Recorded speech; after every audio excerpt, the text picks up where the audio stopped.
हाँ जी। चलिए, सभी का स्वागत है। आज से हम नया चैप्टर शुरू करेंगे जिसका नाम है कंपाउंड इंटरेस्ट यानी चक्रवृद्धि ब्याज। तो एकदम जीरो से बेसिक लेवल से हम समझेंगे।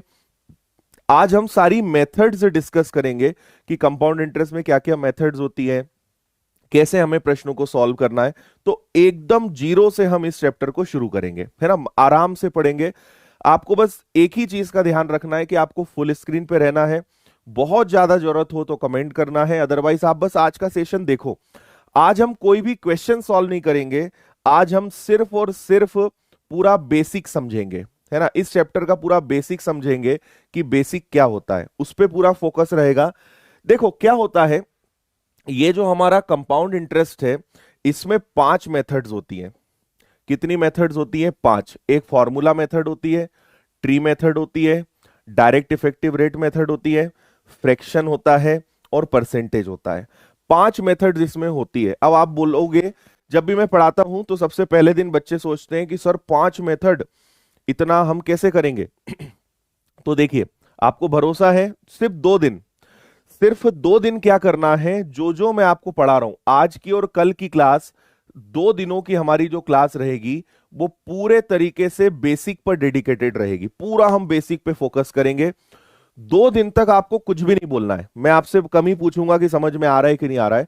2 दिन के बाद, आज की और कल की क्लास के बाद, परसों से आप कंपाउंड इंटरेस्ट के एकदम मास्टर ब्लास्टर बन जाओगे, एकदम शहंशाह बन जाओगे। 2 दिन आपको बस मेरी बातों को बहुत सीरियसली सुनना है और ध्यान देना है ना। बाकी आपको बहुत अच्छे से चीजें समझ में आएंगी, सब कुछ आपको बढ़िया समझ में आएगा। अच्छा, अब आपके मन में पहला सवाल ये आएगा कि सर इतनी मेथड्स कैसे याद रखेंगे, है ना। 5-5 मेथड से कैसे करेंगे? तो मैं आपको ये बताना चाहता हूं कि फॉर्मूले से तो हम करेंगे नहीं, परसेंटेज कंसेप्ट हम करेंगे नहीं। ये तो मैं बस आपको बता रहा हूं कि इतनी मेथड्स इसमें होती है। इसके अलावा भी और मेथड्स होती है, लेकिन हम उन पर चर्चा नहीं करेंगे। लेकिन चक्रवृद्धि ब्याज एक ऐसा चैप्टर है कि इसमें जैसा प्रश्न आएगा, जैसी कंडीशंस दी होगी, हमें वैसे कंसेप्ट को लगाना पड़ेगा, है ना। क्योंकि देखो, आपसे अगर कहा गया कि भैया 20,000 रुपए है, इसे 16/3% पर हमने 3 साल के लिए उधार दिया, तो बताओ कितना कंपाउंड इंटरेस्ट आएगा। ये अलग चीज है। अगर यहां पे 10% आ गया तो ये प्रश्न इजी है। लेकिन अगर, तो हम कोई भी मेथड लगा लेंगे। लेकिन अगर 16/3% आ गया तो हमें अपनी मेथड चेंज करनी पड़ेगी। अगर उन्होंने 3 इयर्स और 2 मंथ्स दे दिया तो फिर हमें अपनी मेथड चेंज करनी पड़ेगी। मतलब यहां पे मेथड इस बात पे डिपेंड करेगी कि हमें क्या दिया है और उसके लिए कौन सी मेथड इजी रहेगी, और वो मैं आपको सब सिखा दूंगा, है ना। तो आप तो ये समझ लो कि आपको सारी मेथड सीखनी है। सारी मतलब आपको इन 3 मेथड्स को सीखना है, और तीनों के बिना आप इस चैप्टर को नहीं कर सकते, और तीनों बहुत अच्छे से बनेंगी, बहुत अच्छे से अपनी प्रैक्टिस में आ जाएंगी। बस 2 दिन हम इसी पे काम करेंगे। आज हम प्योर बेसिक सीखेंगे और कल हम क्वेश्चंस करेंगे, उसके बाद चैप्टर स्टार्ट करेंगे। 2 दिन में बेसिक पढ़ाता हूं, तब जाके आप कंपाउंड इंटरेस्ट के खतरनाक, मतलब क्या है, धुरंधर आप बन जाओगे, है ना। लेकिन जो मैं कहूं बस वो मान लेना, टेंशन मत लेना 2 दिन। ठीक है भाई, इतना क्लियर है। और यहां पे हम क्या करेंगे, यहां पे हम एक चीज का और ध्यान रखेंगे, और वो ये कि सीआई और एसआई दोनों को मिक्स लेके भी हम यहां पे क्वेश्चंस को करने वाले हैं। इतनी बात ठीक है। चलिए, तो इतना क्लियर है। मैंने आपसे अभी तक सिर्फ इतना कहा है कि हम 5 मेथड्स पे डिस्कस करेंगे। पहली हमारी ट्री मेथड रहेगी, दूसरी हमारी डायरेक्ट इफेक्टिव रेट वाला कंसेप्ट रहेगा, और तीसरा हमारा फ्रैक्शन रेशो रहेगा, है ना। मैं इसमें बस यही बोलता हूं, जैसे अपने गांव में एक वो होती है ना कहावत, कि जैसा माथा वैसा टीका, है ना। या हम बोलते हैं जैसा देश वैसा भेष। तो जैसा प्रश्न होगा, जैसी समस्या हमारे सामने होगी, उसका इलाज वैसे करेंगे। आप एक ही मेथड से सारे प्रश्न नहीं कर सकते इस चैप्टर में। आपको प्रश्न के हिसाब से अपनी मेथड बदलनी पड़ेगी, और आप समझ लीजिए कि आपको 3 मेथड जो है वो समझनी पड़ेगी, है ना। 3 मेथड्स आपको सीखनी पड़ेगी। तो फॉर्मूला आप जानते ही हो, फॉर्मूला हम बचपन से पढ़ते आए हैं, amount is equal to principal, ठीक है, 1 + R/100 की पावर n, ये होता है। लेकिन मैं आपको इससे करवाऊंगा ही नहीं, हमें फॉर्मूले की जरूरत ही नहीं है, हम फॉर्मूले से क्वेश्चन नहीं करेंगे, ठीक है। इसके अलावा एक परसेंटेज कंसेप्ट होता है, बस मैं आपको बता दूंगा, लेकिन हम इससे भी नहीं करेंगे, लेकिन बची हुई 3 मेथड से हम करेंगे। तो चलिए, अब सबसे पहले हम समझते हैं कि एसआई यानी सिंपल इंटरेस्ट और सीआई यानी कंपाउंड इंटरेस्ट, दोनों में डिफरेंस क्या होता है ना। जैसे मान लीजिए मैंने यहां पे मैंने लिए 10,000 रुपए, है ना, रेट ऑफ इंटरेस्ट लिया 10% और टाइम लिया 3 इयर्स, है ना। तो आप समझना, मैं दोनों तरफ आपको कंपेयर करके बता रहा हूं कि इसका सिंपल इंटरेस्ट क्या होगा और इसका कंपाउंड इंटरेस्ट क्या होगा, सिंपल इंटरेस्ट क्या होगा और इसका कंपाउंड इंटरेस्ट क्या होगा, ठीक है। फुल स्क्रीन करो और ध्यान से सुनो, मैं आपके कमेंट अब नहीं देखूंगा, पढ़ाने दो अब चुपचाप, ठीक है। चलो, तो देखो, अगर यहां पे 10,000 का 10% निकाला जाए तो 10,000 का 10% यानी पहले साल का इंटरेस्ट 1,000 होगा, दूसरे साल का इंटरेस्ट भी 1,000 होगा और तीसरे साल का इंटरेस्ट भी 1,000 होगा, यानी 3 साल का सिंपल इंटरेस्ट क्या होगा, 3,000 होगा।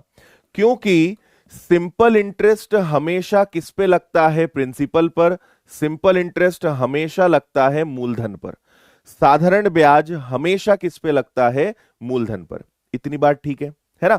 तो सिंपल इंटरेस्ट का बड़ा सिंपल सा फंडा है कि वो हर बार 10,000 पे ही माइनिंग करेगा, वो हर बार 10,000 से ही मांगेगा कि 10,000 का 10% कर दो, तो 10,000 का 10% कितना हो गया, 100, तो ये 1,000 हो गया, फिर अगले साल भी 1,000 हो जाएगा, अगले साल फिर 1,000 हो जाएगा, तो 3 साल का टोटल आपका जो इंटरेस्ट है वो कितना हो जाएगा, 3 साल का टोटल इंटरेस्ट हो जाएगा आपका 3,000।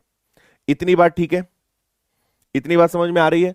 अब जब यही चीज आपके कंपाउंड इंटरेस्ट में होगी ना, तो ध्यान दीजिएगा कि हम यहां कैलकुलेशन कैसे करेंगे।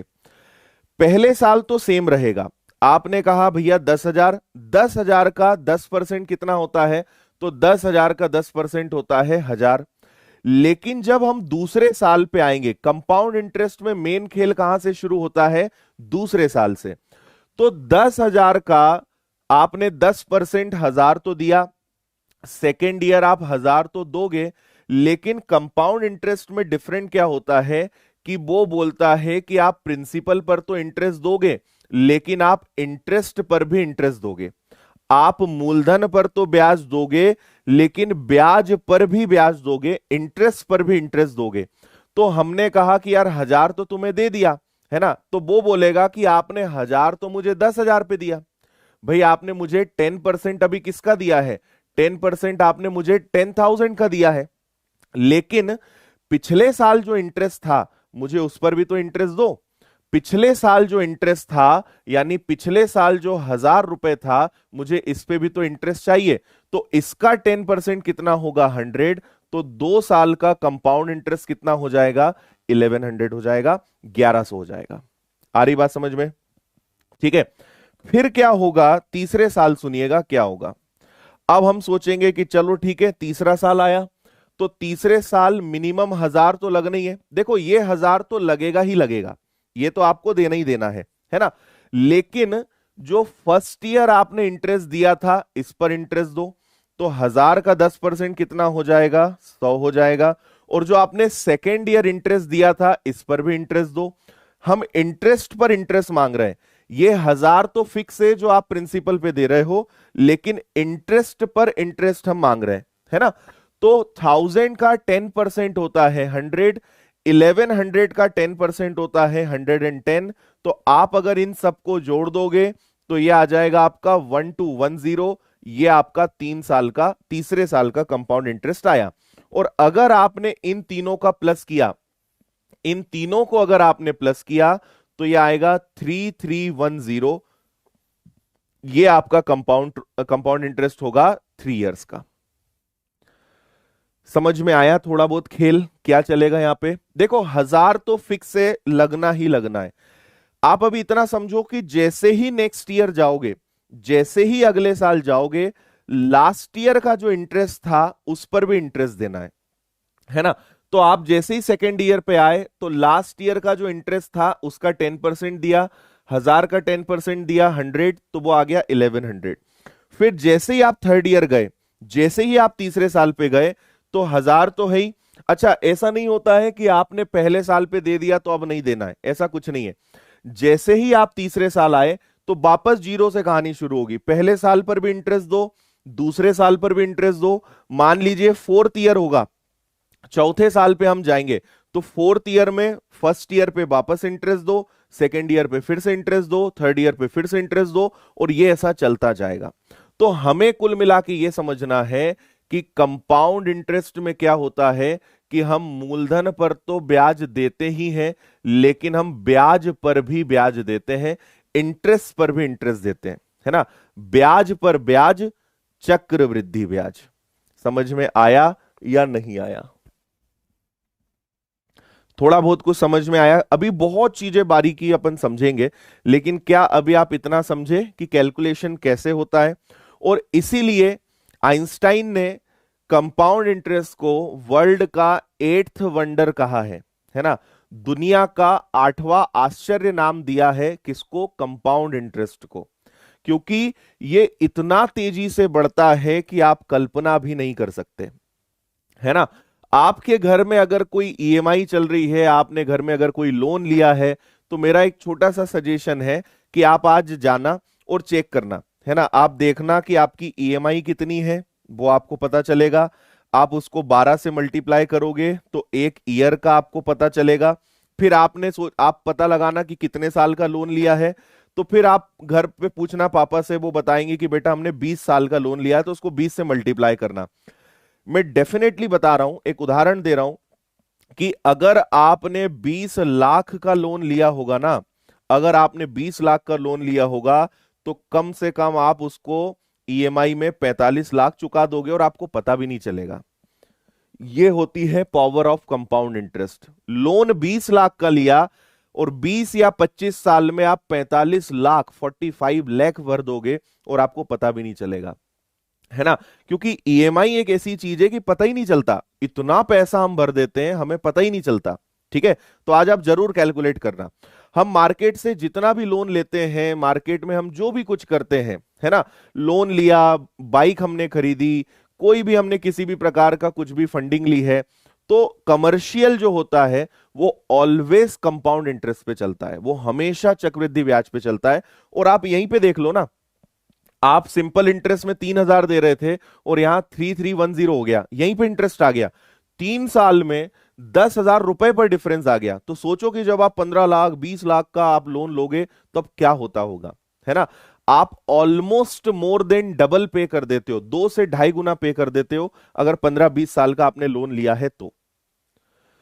चक्रवृद्धि ब्याज कैसे लगता है? चक्रवृद्धि ब्याज देखो, हम तिमाही, छमाही और साल भर सभी प्रकार के प्रश्न सीखेंगे।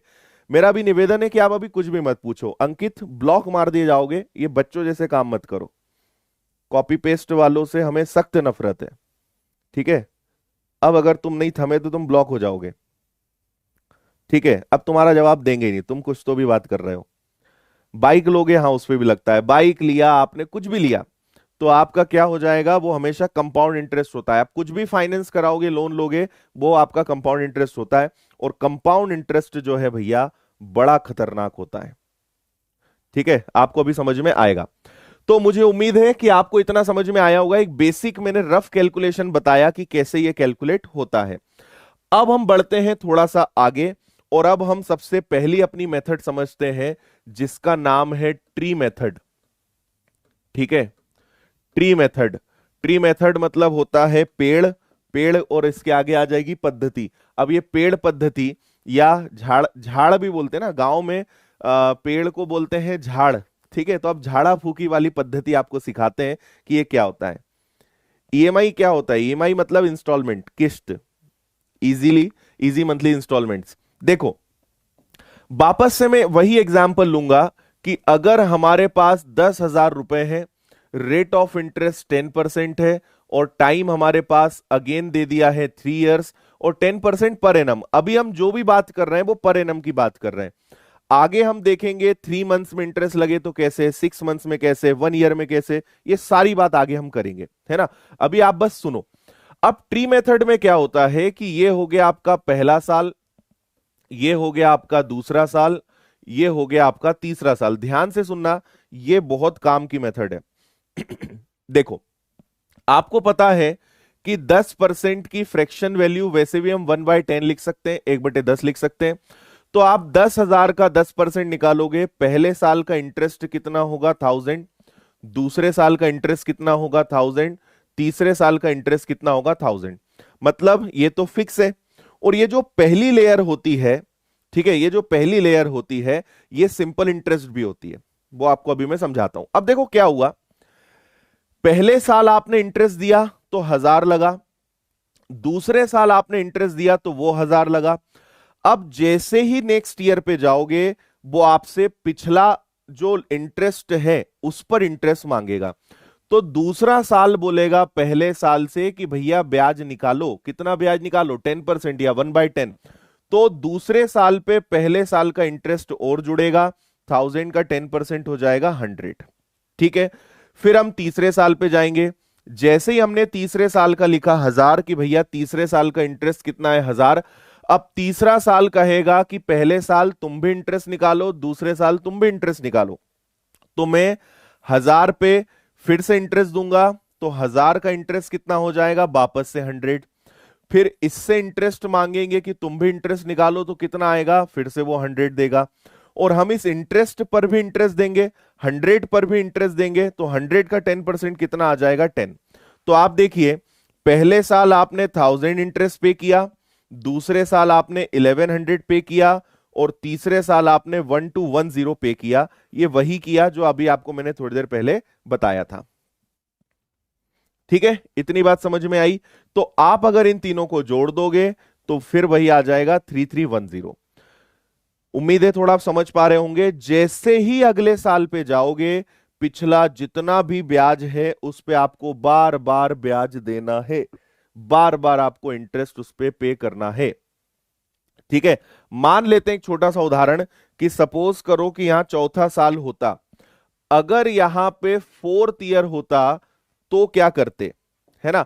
तो देखो 1000 तो लगेगा ही लगेगा, और मैं फिर बोल रहा हूं ये 1000 किस पे लगता है, ये प्रिंसिपल पे लगता है, ये आपके मूलधन पे लगता है, और ये तो लगेगा ही लगेगा, इसमें तो सोचना ही नहीं है।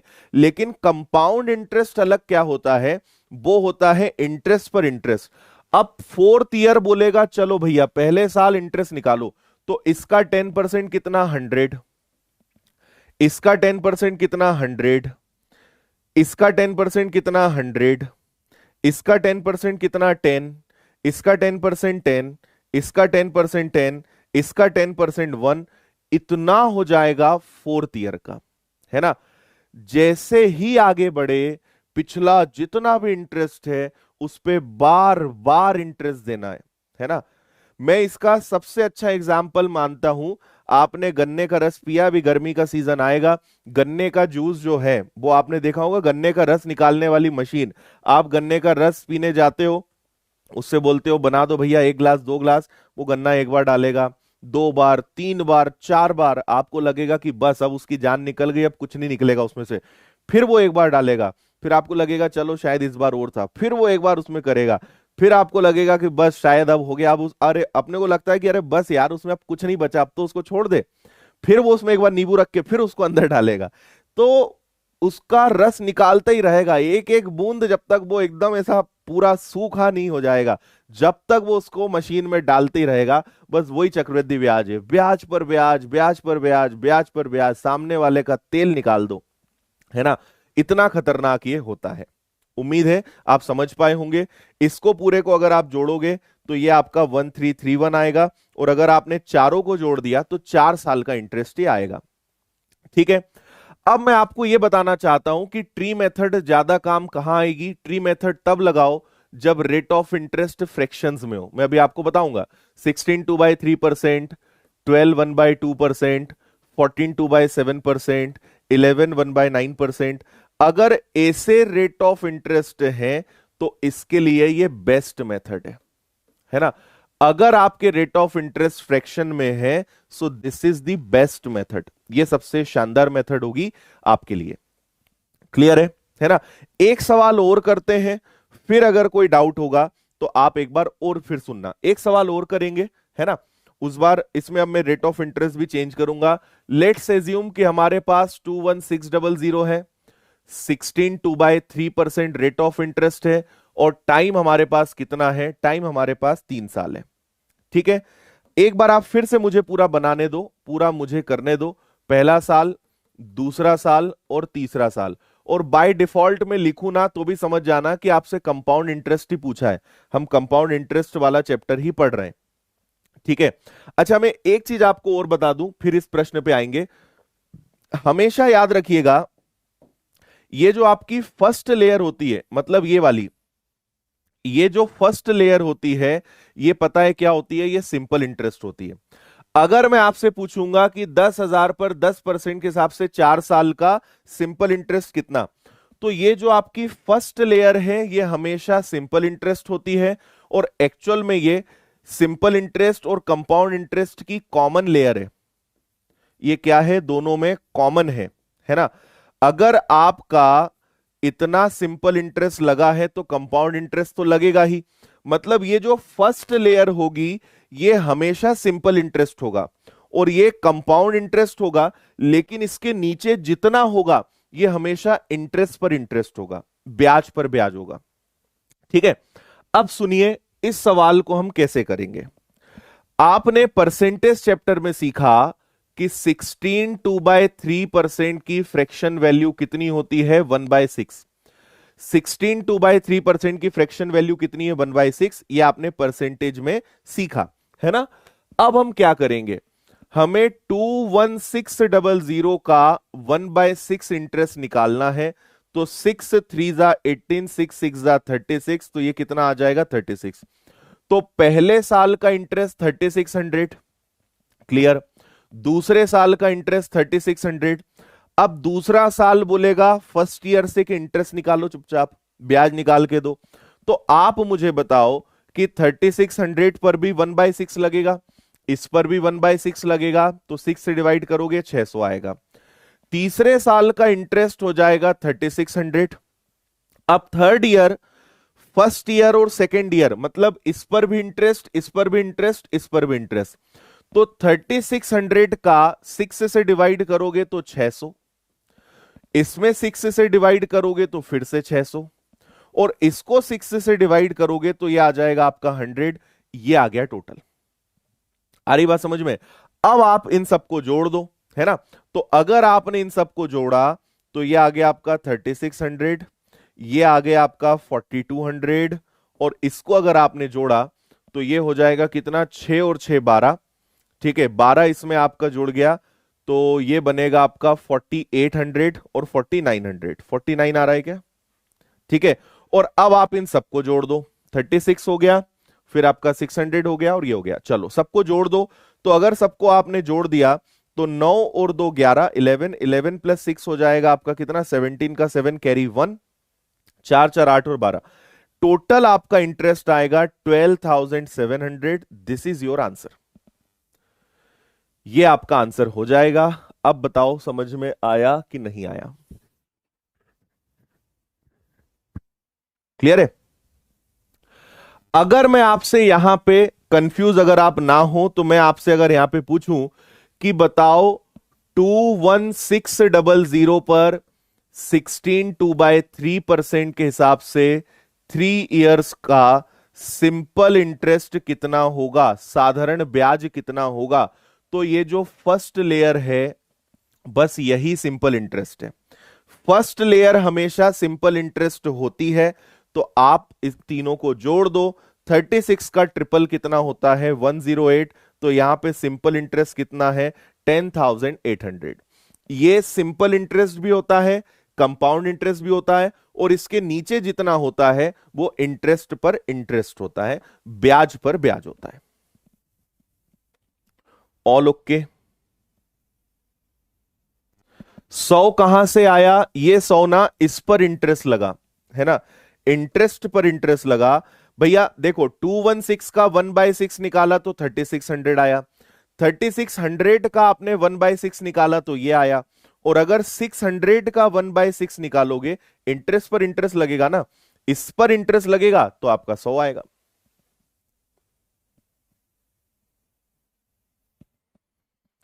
हाँ, क्लियर है?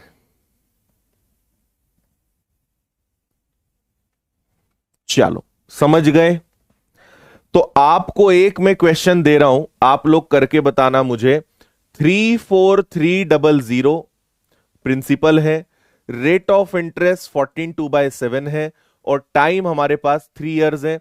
आप लोग अपने कॉपी में इसका चार्ट बनाओ, और मैं जब बनाऊंगा तो उससे मैच करके बताना कि सही बना या नहीं बना। और अगर आप में से कोई ऐसा है जिसको 14/2/7 का मतलब नहीं पता है, तो परसेंटेज चैप्टर पढ़ लो, उसमें ये सब बताया है ना। इसका मतलब 1/7 होता है। जल्दी से आंसर बताइए। हाँ जी, बिल्कुल सही बात है। ये जो नीचे वाला पार्ट है, ये हमेशा एसआई और सीआई का डिफरेंस होता है। बिल्कुल सही लॉजिक लगाया आपने, क्योंकि ये एसआई और सीआई में कॉमन है, लेकिन इतना जो है ये आपका डिफरेंस है। सिंपल इंटरेस्ट और कंपाउंड इंटरेस्ट का डिफरेंस है। बिल्कुल सही है। हम्म,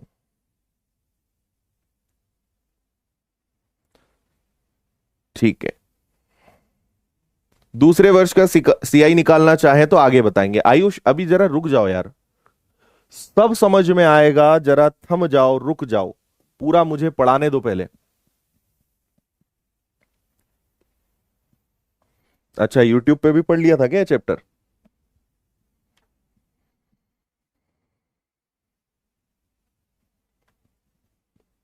हम्म।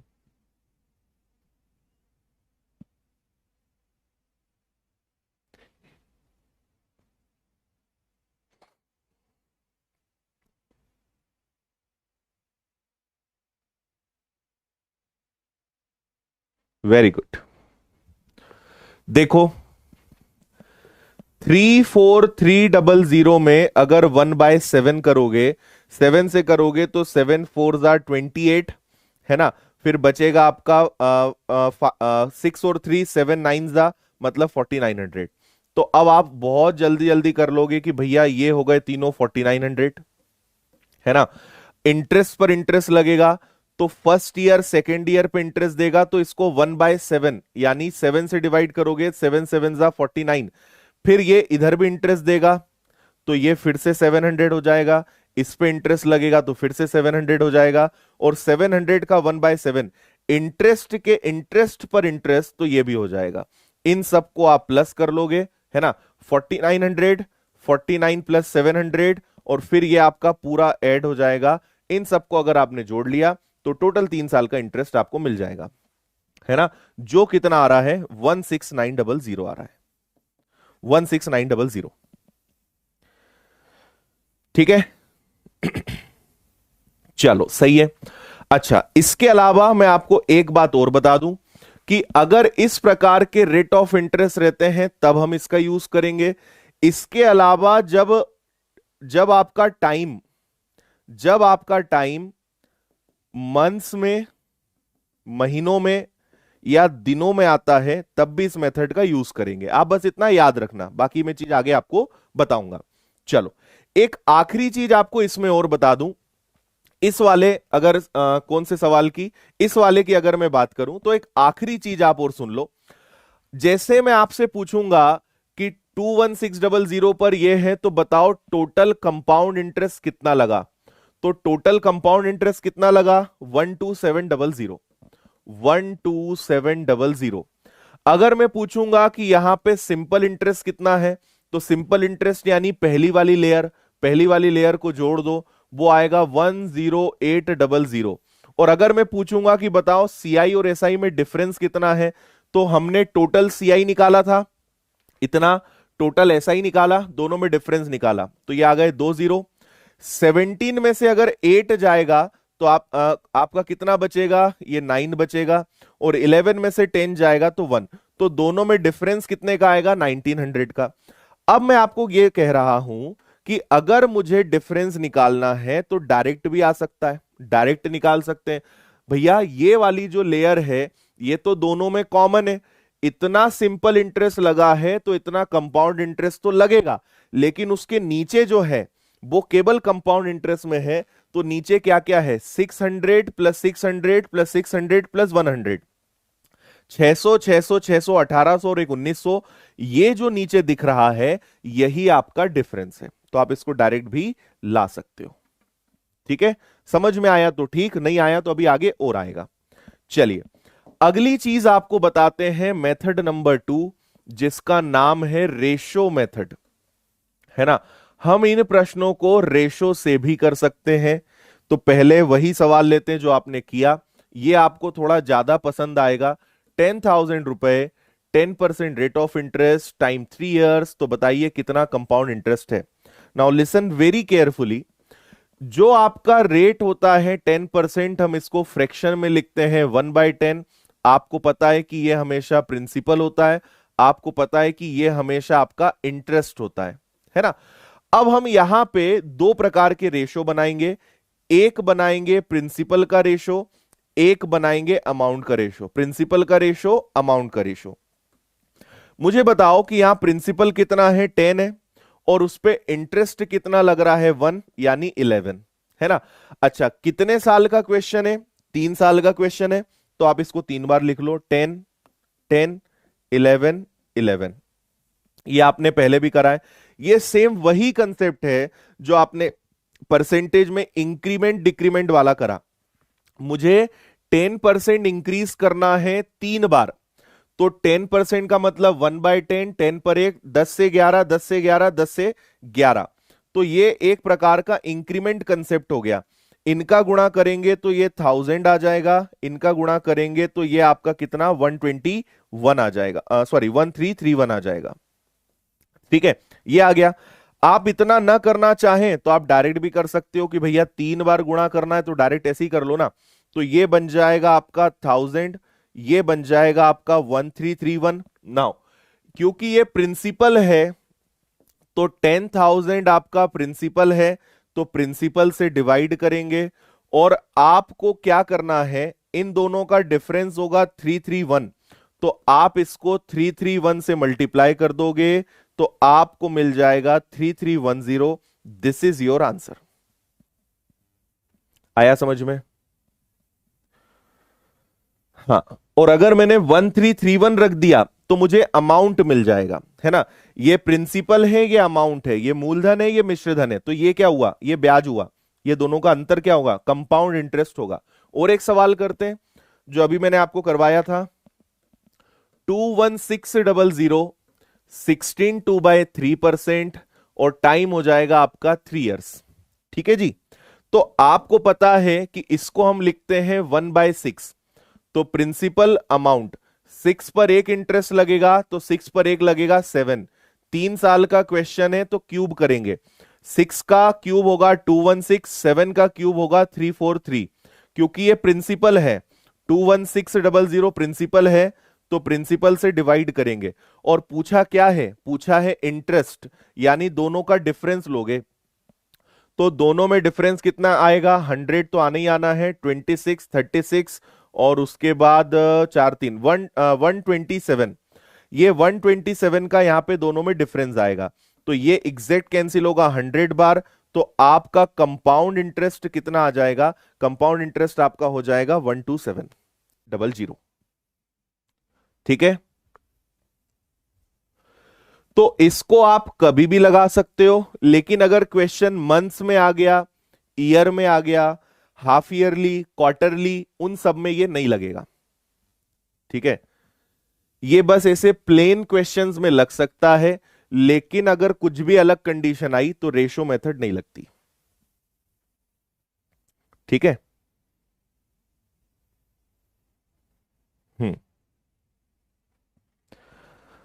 आ गया क्या समझ में सभी को?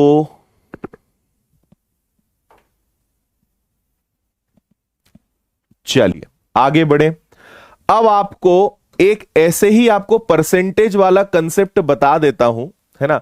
परसेंटेज का जो कंसेप्ट है वो सुन लो, हालांकि इसको अपने को जरूरत नहीं पड़नी है। जैसे वापस से एक एग्जांपल ले लें कि 10,000 रुपए हमारे पास है, रेट ऑफ इंटरेस्ट 10% है, टाइम आपके पास 3 इयर्स है। तो आप क्या करोगे कि भैया ये हो गया आपका 10,000, 10% इंटरेस्ट है, प्रिंसिपल होता है 100 और इंटरेस्ट जुड़ेगा 10, तो ये बनेगा 110/100, है ना, 110/100। और ये कितने साल का क्वेश्चन है? ये 3 साल का क्वेश्चन है। ठीक है जी। तो इसको जब आप सॉल्व करोगे तो पूरा सॉल्व करने पे आएगा, आपको क्या मिलेगा? 13310, ये आपका अमाउंट होगा, मिश्रधन होगा। फिर 13310 में से 10,000 माइनस करोगे तो 3310 आएगा, ये आपका आंसर आएगा। और ये सेम वही बात है जो आप करते हो, amount is equal to principal 1+r/100 की पावर n, ये वही है। देखो प्रिंसिपल कितना है? 10,000, ठीक।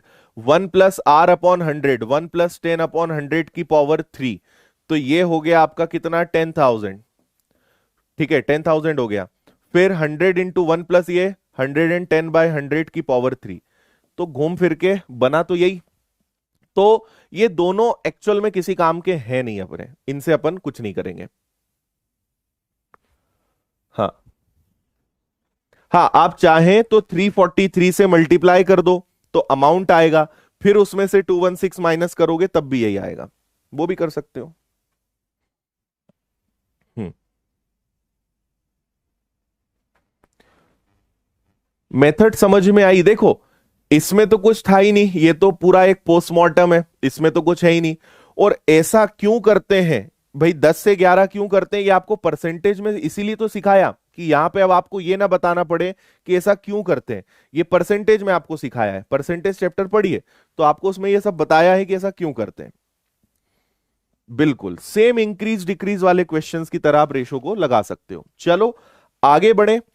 अब हम एक और बहुत महत्वपूर्ण चीज सीखेंगे जिसका नाम है डायरेक्ट इफेक्टिव रेट कंसेप्ट।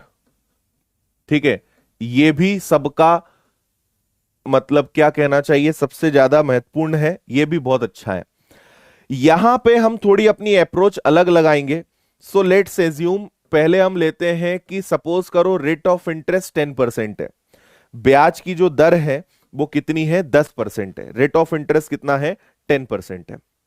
सुनिएगा ध्यान से, मैं यहां पे क्या करने वाला हूं। हम यहां पे सबसे पहले लिखेंगे ईयर, मतलब वर्ष, फिर लिखेंगे सिंपल इंटरेस्ट यानी साधारण ब्याज, फिर लिखेंगे कंपाउंड इंटरेस्ट, और फिर लिखेंगे इनमें आने वाला डिफरेंस, इनमें आने वाला अंतर, है ना। बस देखते जाना आप, ठीक है। यहां आ जाएगा पहला साल, दूसरा साल और तीसरा साल, जरूरत पड़ी तो चौथे साल को भी देख लेंगे, है ना। यहां पे अब हम क्या कर रहे हैं, हम बना रहे हैं परसेंटेज का चार्ट, और इस परसेंटेज के चार्ट की आपको मैं एक पीडीएफ दूंगा और उसका कैसे यूज करना है वो भी बताऊंगा, है ना। अब ये मेथड में क्या होगा, ये भी अपने आप में बहुत अच्छी है, इससे करेंगे तो इसके भी अपने फायदे हैं। देखिए अगर रेट ऑफ इंटरेस्ट 10% हो तो पहले साल का सिंपल इंटरेस्ट 10 लगेगा, पहले साल का कंपाउंड इंटरेस्ट 10 लगेगा, और पहले साल हमेशा डिफरेंस 0 आता है। पहले साल का सिंपल इंटरेस्ट और पहले साल का कंपाउंड इंटरेस्ट ऑलवेज सेम होता है। कंपाउंड इंटरेस्ट का असर दूसरे साल से शुरू होता है, दूसरे साल से अपना वो काम जो है शुरू करता है। क्लियर है? अच्छा, एक साल का इंटरेस्ट 10 है तो 2 साल का इंटरेस्ट कितना होगा? 20, तो ये भी कितना होगा? 20 होगा, है ना। अगर 10 है तो 2 साल का 20, तो ये भी 20। अब कंपाउंड इंटरेस्ट की आदत आपको पता है, वो बोलता है कि मुझे ब्याज पर ब्याज दो, तो पिछले साल के इंटरेस्ट पर इंटरेस्ट दो। 10% का 10% क्या होता है? 1%। 10% का 10% क्या होता है? 1%, तो ये आएगा आपका 21%। तो देखो सिंपल इंटरेस्ट 20 था, कंपाउंड इंटरेस्ट 21 हो गया, तो डिफरेंस आ गया 1 का। चलो तीसरे साल 3 साल का 30, तो ये भी 30 होगा ही होगा। अब क्या होगा? फर्स्ट ईयर के इंटरेस्ट पर इंटरेस्ट लगेगा, चक्रवृद्धि ब्याज की आदत तो पता ही है, सब पे फिर से ब्याज दो, तो 10% का 10% कितना होता है? 1। 21% का 10% कितना होता है? 2.1। तो टोटल कितना आ जाएगा, इन सब का टोटल कितना आ जाएगा, ये आ जाएगा आपका 33.1। कितना आएगा, 33.1। और अगर इन दोनों को आप देख लोगे तो वो कितना आएगा, 3.1। समझ में आया। अब यार इतना आपको आना चाहिए कि अगर 21 का 10% में लिखूं तो आपको ये पता होना चाहिए कि 2.1 आएगा, और नहीं तो खुद से करके देखना क्लास खत्म हो जाए जब, कि 21 का 10% सर ने 2.1 क्यों लिखा है ना। चलो ये हो गया।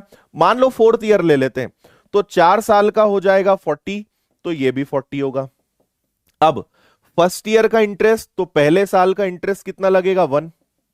दूसरे साल का कितना 10% हो जाएगा, 2.1। तीसरे साल का डेसिमल शिफ्ट होता है बस, 3.31।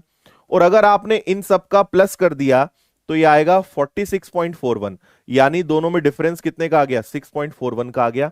ये बन गया आपका 4 इयर्स का चार्ट। ठीक है।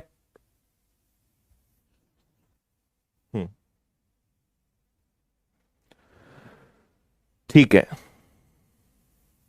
ओके, बिल्कुल क्लियर है, समझ में आया। तो ये हमने एक चार्ट बनाया। ठीक है, अब इससे बेनिफिट क्या है, इससे बेनिफिट ये है, ठीक है, आपको मैं वैसे 4 इयर्स का क्वेश्चन बहुत रेयर आता है, जनरली 3 इयर्स के क्वेश्चन आते हैं, बट हम क्या करेंगे, 4 ईयर को भी सीखेंगे। लेकिन आप एक बात समझें, फर्स्ट ईयर में कुछ होता नहीं, सेकेंड ईयर की बहुत अच्छी ट्रिक है, सेकेंड ईयर का रेट कभी याद रखना ही नहीं पड़ेगा, और थर्ड ईयर की वैल्यूज ना याद कर लो, 5-6 रेट से उनके तीसरे साल की वैल्यू याद कर लो, है ना, आपको कभी दिक्कत नहीं आएगी। फायदा क्या है मैं बता रहा हूं, देखो मैंने आपसे पूछा कि 20,000 रुपए है, रेट ऑफ इंटरेस्ट 10% है, टाइम हमारे पास 3 इयर्स है, तो बताओ कंपाउंड इंटरेस्ट क्या आएगा। अब आपको अगर याद है कि 10%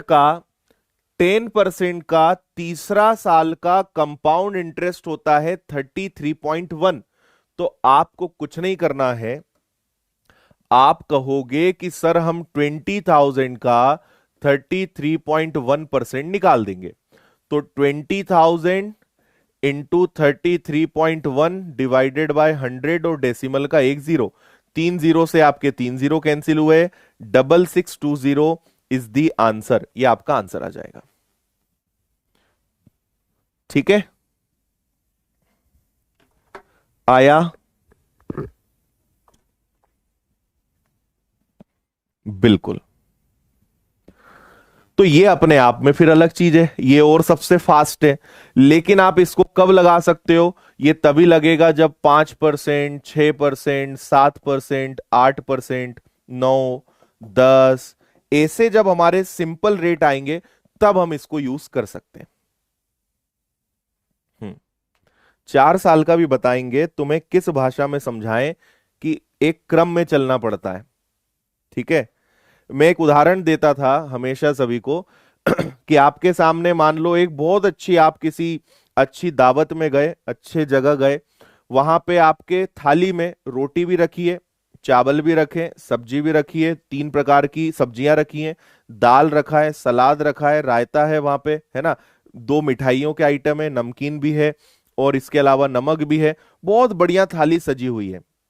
ठीक है, अब मैं आप में से, मेरे ख्याल से अधिकतर लोग खाना ऐसे खाते होंगे कि रोटी को सब्जी से लगाया खाया, चावल पे दाल डाली फिर खाया, ऐसे ही खाते हो, है ना। अब मुझे लगता है कई लोग के कमेंट पढ़ के कि जब ये लोग ऐसे जाते होंगे ना, तो ये पता है क्या करते होंगे, ये पहले सबको मिक्स करते होंगे कि चलो रोटी सब्जी सबको अच्छा मिक्स करो, खूब हाथ से उन सबको करके, और फिर खाते हो। ऐसे खाते हो क्या कभी? ठीक है, तो जिनको जरा भी सब्र नहीं है, जो इस प्रकार का भोजन खाते हैं, मैं आपको बोल रहा हूं कि जरा ठंड रखो, एक सीक्वेंस में चलो। अभी मैं तुम्हारे अगर 5 साल 6 साल पे आ गया ना, तो भग जाओगे तुम, है ना, इसलिए जरा शांति रखो, सब पढ़ाऊंगा मैं। जो डिफरेंस लिया उसका क्या करना है, उसका क्वेश्चन में यूज करेंगे। आपसे कभी कभी ऐसा पूछेंगे कि 20,000 का 10% से 3 साल के सीआई और एसआई का डिफरेंस बताइए क्या आएगा। तो 10% का 3 इयर्स का सीआई और एसआई का डिफरेंस कितना होता है, 3.1। तो आप 20,000 का 3.1% निकाल दोगे तो आंसर आ जाएगा। जब डिफरेंस पूछेंगे तो डिफरेंस आएगा। ठीक है जी। चलो, एक और चार्ट हम लोग मिलके बनाएंगे। अगर रेट ऑफ इंटरेस्ट 20% हो तो क्या करेंगे, है ना। तो आप फिर से चार्ट बनाइए मेरे साथ। ये हो जाएगा ईयर, एक हो जाएगा सिंपल इंटरेस्ट, एक हो जाएगा कंपाउंड इंटरेस्ट, और एक हो जाएगा आपका इनमें आने वाला डिफरेंस, इनमें आने वाला अंतर। क्लियर है। तो चलो मेरे साथ बनाना, पहला साल, दूसरा साल, तीसरा साल। देखो, अगर रेट ऑफ इंटरेस्ट 20% है तो पहले साल का 20, कंपाउंड इंटरेस्ट भी 20, और इनका डिफरेंस कितना आएगा, 0। पहले साल का डिफरेंस हमेशा 0 आता है। ठीक है। भूख लगने लगी तो आज जैसे बताया ना वैसे खाना खाना है ना, ये बाकी लोगों की तरह। एक साल का इंटरेस्ट अगर 20% है तो 2 साल का 40 होगा। अगर यहां 40 है तो यहां भी 40 आएगा। और लास्ट ईयर के इंटरेस्ट पर इंटरेस्ट 20 पर 20%, 20 पर 20%, तो 20 का 20% 4 आएगा। कई लोग यहां पे 2 लिखेंगे लेकिन 4 आएगा। तो ये टोटल आएगा आपका 44%। तो दोनों में डिफरेंस कितने का आएगा, दोनों में 4 का आएगा। एक साल का 20, 2 साल का 40, तो 3 साल का कितना हो जाएगा, 60। 20 × 3 कितना हो जाएगा, 60 हो जाएगा। अब यहां पे 60 आ जाएगा। फिर फर्स्ट ईयर पे इंटरेस्ट 20 का 20% हो जाएगा 4, और इसका 20% कितना हो जाएगा, 8.8। तो ये टोटल बनेगा 72.8। और अगर 72.8 बना तो दोनों में डिफरेंस कितने का आ जाएगा, दोनों में डिफरेंस आ जाएगा 12.8 का। ए से ये होगा।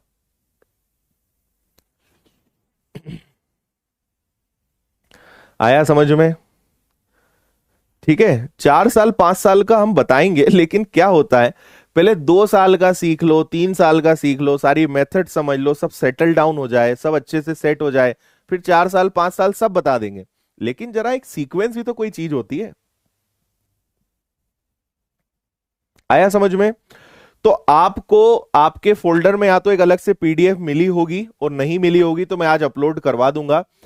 उसमें ऐसा पूरा कैलकुलेशन करा हुआ नहीं है, उसमें बस ऐसा लिखा है कि 20, 40, 60, 20, 44, 72.8, उसमें डायरेक्ट वैल्यूज लिखी हुई है ना। अब मैं आपको एक छोटी सी बात बोल रहा हूं कि आपको क्या करना है, थर्ड ईयर की वैल्यूज याद करनी है। लगभग सभी की थर्ड ईयर की वैल्यू याद करनी है, और फोर्थ ईयर की कुछ वैल्यूज याद करनी है, वो भी मैं आपको बताऊंगा, है ना। तो अगर थर्ड ईयर और फोर्थ ईयर की वैल्यू याद कर ली तो आपका काम ही हो जाएगा। जैसे मैं एक छोटा सा एग्जांपल देता हूं, है ना।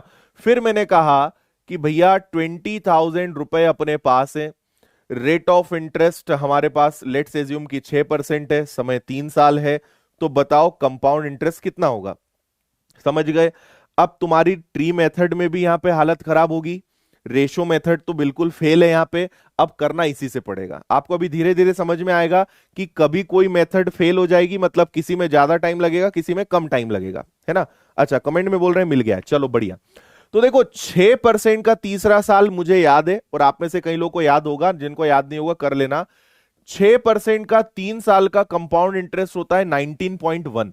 तो आपका काम 2 सेकेंड में हो जाएगा कि 20,000 का 19.1% हम निकालेंगे।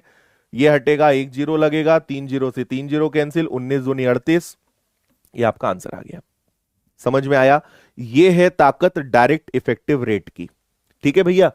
अगर आप सोचोगे कि सर हम तो रेशो से करेंगे, हमको तो वो बहुत अच्छा लगा था, तो कर लो 600, 6/100, है ना। 2 से कैंसिल करोगे 3 बार, 2 से कैंसिल करोगे 50 बार, कर लो तुम रेशो से। 50 में 3 जोड़ दो 53, 53, और लगाओ जरा दोनों का क्यूब और करके दिखाओ मुझे। अब समझ रहे हो। इसलिए बच्चों जैसे काम मत किया करो। अगर कुछ बोल रहे हैं कि भैया सारी चीजें सीखनी पड़ेंगी, यानी सीखनी पड़ेगी। अब देखो, कोई कोई बोलते ना सर रेशो से ही पढ़ाओ, ये लो रेशो से कर लो, है ना। 6% मतलब 3/50, बनाओ तुम 50 का घन और 53 का घन, और आएगा आंसर आखिरी में ये। तो इसलिए जब जैसा प्रश्न होगा वैसा मेथड अपने को लगाना पड़ेगा। कभी कभी ये मेथड में ज्यादा टाइम वेस्ट होगा और कोई मेथड जल्दी हो जाएगी। तो इसलिए हमें इस चैप्टर में बैलेंस बनाना सीखना है कि कब हमारे लिए क्या सही रहेगा। हम्म समझे? अब ये कैसे होता है मैं आपको बताऊंगा। चलो एक चार्ट हम लोग और मिलके बनाएंगे, उसके बाद आप मास्टर हो जाओगे। एक रेट और लेते हैं और वो ले लेते हैं 5%, कि अगर रेट ऑफ इंटरेस्ट 5% हो तो कैसे कैलकुलेशन होगा, और इसकी प्रैक्टिस करो आप। मतलब मैं आपको जरूर दे रहा हूं, आपके पास चार्ट है, उसमें वैल्यूज लिखी हुई है, आज खुद से बना के देखो कि 6% का कैसे बनेगा, 7% का कैसे बनेगा, 8% का कैसे बनेगा। यही तरीका होता है पढ़ने का, कि खुद से करो, करोगे सीखोगे तो फिर बाद में कभी वो बना बना के देखने की जरूरत नहीं है। इलाज में आपको सारे बता दूंगा, लेकिन एक बार मेहनत कर लोगे ना चैप्टर के साथ साथ, तो आप गजब बन जाओगे। मेहनत तो आपको देखो करनी पड़ेगी। आज मेहनत नहीं करोगे, बाद में चैप्टर में दिक्कत आएगी, तब मेहनत करनी पड़ेगी। इससे अच्छा है आज ही कर लो ना। पहले साल का 5%, 5% डिफरेंस 0। दूसरे साल का 10%, 10% तो होगा ही, लेकिन इंटरेस्ट पर इंटरेस्ट 5% का 5%, 5 का 5% होता है 0.25, तो ये टोटल बनेगा 10.25। कितना बनेगा? 10.25, तो ये आ गया आपका 0.25। ठीक है। तीसरे साल का 15%, तो ये भी 15 तो होगा ही होगा, है ना। इंटरेस्ट का इंटरेस्ट तो 0.25 तो लगेगा ही लगेगा, और इसका 10.25 का 5%, ठीक है, इसको अगर आपने कैलकुलेट किया, ये आएगा 5125 और ये 0।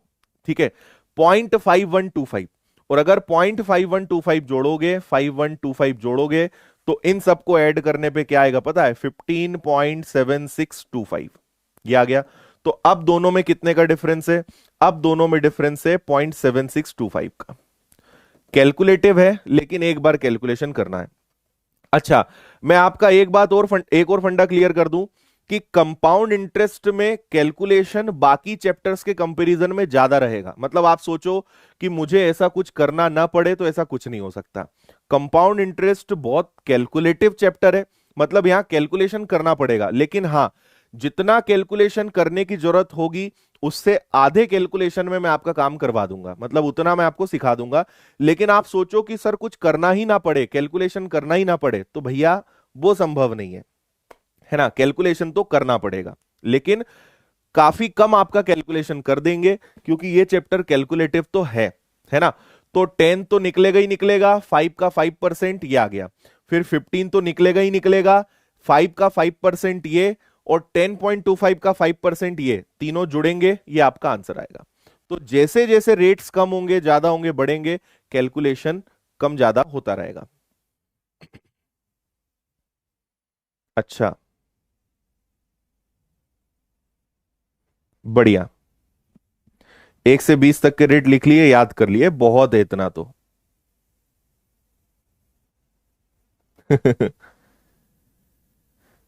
ठीक है, और उस चार्ट को भी थोड़ा और अपडेट करवा के आपको दे देंगे। अभी तो आप उससे काम चलाओ, मैं उसको और थोड़ा अपडेट करवाता हूं।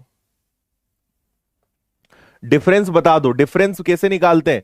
10.25 में से 10 गया, 0.25, 0.5, 15.7625 में से ये गया, तो ये आ गया, ये डिफरेंस आ गया। बिल्कुल सही। ठीक है,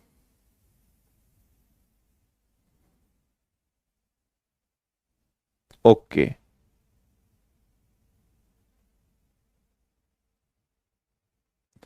331 मेथड कोई काम की नहीं है यार, वो फेल मेथड है, कोई काम की नहीं है वो। हम्म। फोर्थ ईयर भी बताएंगे, देखो फिर ये निशानता है। अभी तुम्हें इतना प्यारा एग्जाम्पल दिया थाली वाला, फिर भी तुम नहीं सुधरे, है ना। अब आज हम यहीं रुकेंगे। आज की क्लास का आप सुन लो, आज की क्लास को आपको एक बार कम से कम और आज देखना है, एक बार पूरी क्लास का रिवीजन जरूर करना है। कल मैं आपको इनके शॉर्टकट बताऊंगा, कि बिना चार्ट बनाए second year, third year, fourth year की वैल्यू कैसे निकालें। अभी डायरेक्ट इफेक्टिव रेट खत्म नहीं हुआ है, अभी आधा हुआ है, अभी और बचा है। तो कल मैं आपको इसको बताऊंगा, कल हम क्वेश्चंस करेंगे, और कल जाके आपके सारे प्रश्नों के आंसर आपको मिल जाएंगे कि हाँ ये कैसे होता है। सिर्फ आज की क्लास एक बार रिपीट करके देखिए, एक बार रिवीजन करिए, खुद से बना बना के लिख लिख कर करिए और करो। बेसिक्स क्लियर होंगे तो आगे बहुत मजा आएगा। और अभी लापरवाही करोगे तो बाद में आपको बड़ी दिक्कत आएगी, है ना। और आज जो चार्ट दिया है उसके बस तीसरे साल की वैल्यू याद कर लो, ओनली थर्ड ईयर। जैसे लिखा हुआ रहेगा कि 5% का तीसरा साल कितना होता है, 15.7625। 6% का तीसरा साल चक्रवृद्धि ब्याज का कितना होता है, 19.10 या 19.1, है ना। 8% का तीसरा साल कितना होता है, उसमें लिखा मिलेगा 25.97। बस थर्ड ईयर की वैल्यू सबकी याद करके आ जाना आप बस कल, बाकी कोई समस्या नहीं। बाकी कल और प्रैक्टिस करेंगे, कल और बेसिक समझेंगे, कल कुछ ऐसे ही और प्रश्नों को आपको मैं करवाऊंगा, फिर परसों से हमारा मेन चैप्टर शुरू होगा, ठीक है जी। हम्म देखो, परसेंटेज पूछने की कोई लिमिट नहीं है।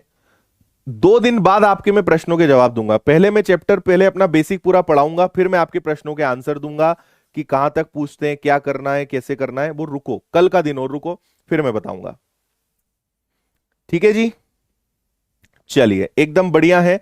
तो कल मिले, आपसे अब विदा लेते हैं, कल मिलते हैं इसके आगे। तब तक के लिए सब लोग ध्यान रखो, और जो जो बातें अभी आखिरी में कही है उन सबका भी ध्यान रखना, ठीक है। चलो, टेक केयर, बाय बाय, जय हिंद, वंदे मातरम, खुश रहिए, मुस्कुराते रहिए, मेहनत करते रहिए, और आज की क्लास का रिवीजन जरूर करिए, ठीक है। Take care.